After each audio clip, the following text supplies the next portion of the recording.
Power supply के जरिए run करना चाहते हैं, उस स्विच में नीचे की तरफ आपको इन्वर्टर के आउटपुट को यहाँ से जो आपको प्लग से सप्लाई आएगी, इसे आपको इस स्विच में नीचे की तरफ कनेक्ट कर देना है। हमें क्या करना है, इस लाइट और इस फैन को इन्वर्टर पावर सप्लाई के जरिए रन करना है।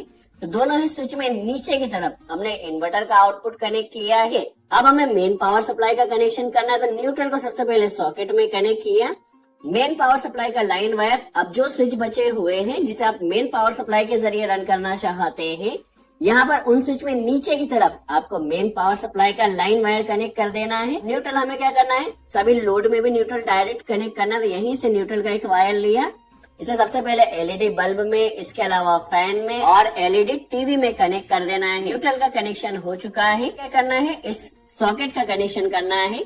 तो अभी स्विच में देखिए नीचे की तरफ लाइन आ रहा है। जैसे स्विच को ऑन किया जाएगा, यहाँ से एक वायर मिलेगा, इसे सॉकेट में कनेक्ट कर देना है। अब हमें इस एलईडी टीवी का कनेक्शन करना है। जैसे स्विच को ऑन किया जाएगा तो ये हमारे पास एलईडी टीवी का कनेक्शन हो चुका है। लाइट के लिए क्या रहेगा, जैसे स्विच को ऑन किया जाएगा तो यहाँ से एलईडी बल्ब में भी लाइन आ चुका है।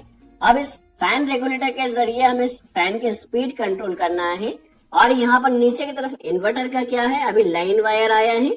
जैसे स्विच को ऑन किया जाए तो लाइन वायर यहाँ पर आ जाएगा। और रेगुलेटर में बेसिकली 2 वायर रहते हैं, तो किसी भी एक वायर को आप इस स्विच में कनेक्ट कर दीजिए, ठीक है। और जो दूसरा वायर रहेगा, इसे आप जो फैन का हाफ वायर रहता है, इस हाफ वायर में कनेक्ट कर दीजिए, जिसके जरिए फैन की स्पीड कंट्रोल होगी।